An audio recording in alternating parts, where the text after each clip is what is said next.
assombrados, eu sou a Ana Paula e vou contar um relato para vocês. O amigo de infância.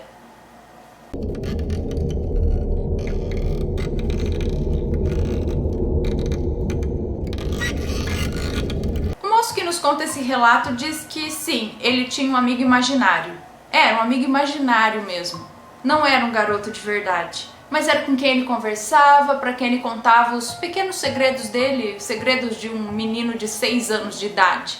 Ele diz que aqueles que o conhecem diriam, coisa de filho único. O nome do amigo dele era Kinka. Ele diz que não lembra como esse nome surgiu na mente dele, mas ele tem certeza que é Kinka. Era Kinka o nome dele. E ele sempre encontrava esse amigo imaginário dele quando ele ia para casa da avó Berta dele.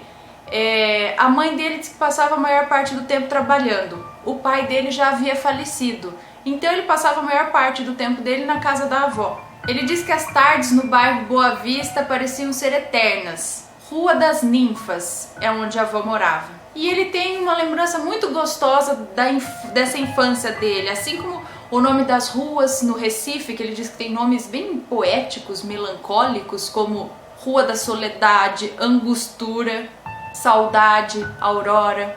Também lembra do picolé, do jambeiro, do vendedor de cavaquinho. E principalmente as conversas intermináveis que ele tinha com o amigo Kinka dele. Na verdade, o melhor amigo dele, talvez o único, tadinho. Ninguém via o Kinka, claro, só ele tinha o privilégio de ver. Ele diz que o Kinka tinha o cabelo bem liso e loiro, e tinha um corte que na época eles chamavam de meia cabeleira. Seria aquele tigelinha, será? Sabe? Não sei.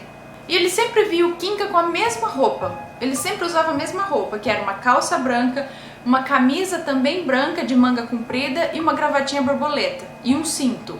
Diz que era como se ele tivesse sempre vestido para a primeira comunhão. Mas diz que na época ele achava absolutamente normal que o amigo dele se vestisse sempre com a mesma roupa. Quando ele tinha 9 anos, então a avó dele morreu. A casa foi vendida e ele diz que encerrou-se uma fase da vida dele ali. Encerrou-se junto à amizade dele com o Kinka, já que ele só viu o Kinka na casa da avó dele. E ele diz que lembra de algumas vezes passar de carro com a mãe dele em frente à casa que era da avó e olhar para dentro dessa casa e ver o amigo dele brincando ali. E algumas vezes ele até acenava, o Kinka acenava para ele com uma cara tristonha. Bom, quando ele chegou à adolescência, ele começou a achar tudo aquilo ridículo, aquela história de amigo imaginário. Mas a mãe dele achava demais e adorava contar essa história para os amigos dele, para as namoradas, coisa que ele morria de vergonha. Tanto que ele chegou uma época a evitar passar pela Rua das Ninfas. E quando não tinha como evitar, quando ele precisava passar por essa rua, ele chegava até a virar o rosto quando passava em frente à antiga casa da avó Berta dele. Já adulto e casado, um dia ele precisou ir até o escritório do plano de saúde dele, que ele ia pedir o reembolso da anestesia do parto da cesariana que a esposa dele fez para ter o primeiro filho dele. E ele foi para esse escritório no plano de saúde para pedir o reembolso. E para surpresa dele, a seguradora ficava na casa onde era a casa da avó dele. Olha que louco! Ele se emocionou quando ele entrou na casa e viu que pouca coisa tinha mudado ali. Mas diz que foi muito estranho ver que, por exemplo, a sala da avó dele agora era uma sala de espera, onde as pessoas ficavam esperando ali para serem atendidas. Então ele se sentou ali e estava aguardando a vez dele, tinha mais gente ali sentado esperando. Então, de canto de olho, ele percebeu que tinha um menino ali que ficava observando ele atentamente, sabe? Ficava olhando para ele com um ar sorridente. Ele achou as roupas do menino meio estranhas, assim, meio fora de moda, sabe? Mas o menino olhava fixamente para ele, não parava de olhar diretamente para ele. O menino estava em pé ali e olhava tanto que ele estava até ficando constrangido, né? Tipo, o que esse moleque quer? Essa criança não parecia ser parente de ninguém que estava ali, porque ele só ficava olhando para ele. Tipo, ele não conversava com ninguém, não interagia com ninguém. Só ficava olhando sorridente para ele, como se ele estivesse muito contente. Bom, o tempo foi passando e ele foi ficando cada vez mais constrangido e mais incomodado com aquela situação daquele menino olhando pra ele ali. E ele nem olhava direito pro menino, né? Tipo, ai meu Deus, ninguém vai chamar esse moleque pra lá. Até que chegou a hora dele ser atendido, ele entrou pra sala, foi atendido pela seguradora E no momento que ele saiu, o moleque ainda estava ali fora observando ele, olhando. Então ele passou rápido assim pelo menino e quando ele chegou na calçada, disse que subiu um gelo na espinha dele. E ele lembrou, é o Kinka, o amigo dele de infância, de tantas tardes ensolaradas no Boa Vista. Era um amigo imaginário dele que estava ali na casa da avó dele, né? E o Kinka continuava um garoto depois de tanto tempo, com as mesmas roupas, o mesmo sorriso. Ele disse que até pensou em voltar para dentro da casa, né, para rever o Kinka, mas ele teve medo.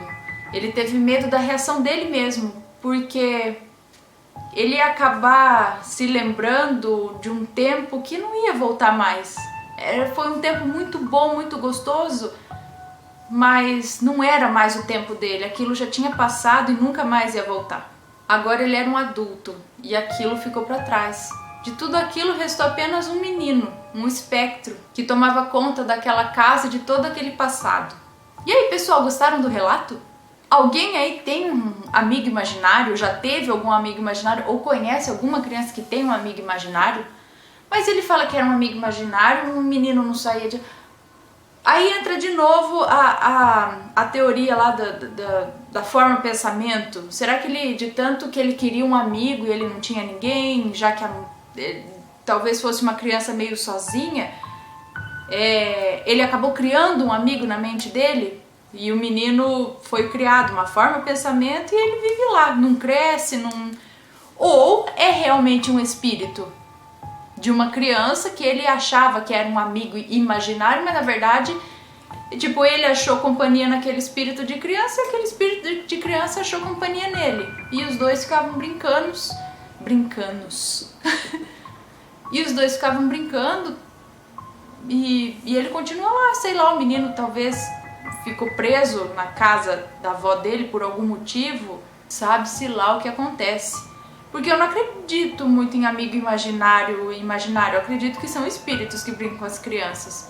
Agora, com esse negócio de forma de pensamento, parece que a forma de pensamento explica muita coisa também, né? Mas eu preciso ler mais a respeito disso. A questão é que eu tenho uma dica de livro para vocês.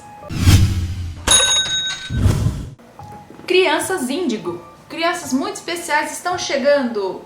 Livro destinado aos pais, educadores, psicólogos e a todos aqueles que convivem com as crianças. Isso aqui explica, não é bem de criança que vê espírito ou que tem amigo imaginário, mas é sobre crianças que muitas vezes são confundidas com crianças hiperativas, crianças com déficit de atenção e hiperatividade, sabe? Mas na verdade elas são crianças índigo, são crianças especiais que vêm a esse planeta com um motivo especial. São crianças diferentes, com uma consciência muito mais responsável do que muito adulto por aí, sabe? A criança ela é toda louquinha assim, ela é toda, parece que é bagunceira, parece que não obedece, mas na verdade ela tem uma coisa dentro dela, Ai, gente, leia o livro, é muito interessante, muito legal. Na verdade, eles dizem que as crianças índigos nasceram entre 75 e 90 e tantos.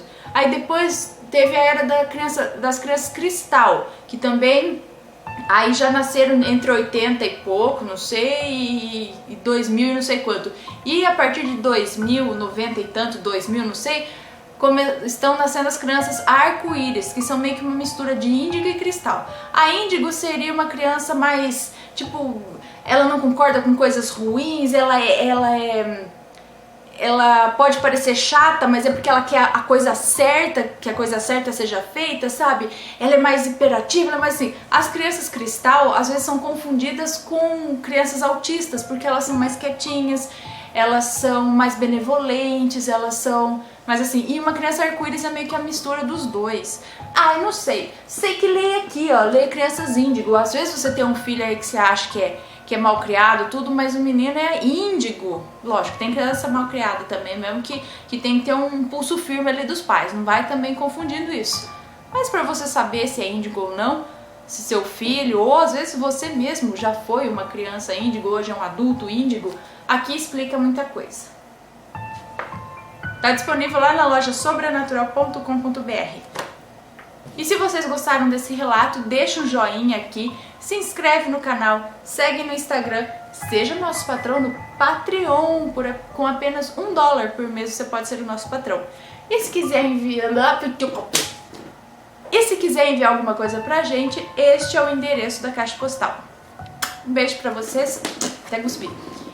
E até o próximo relato.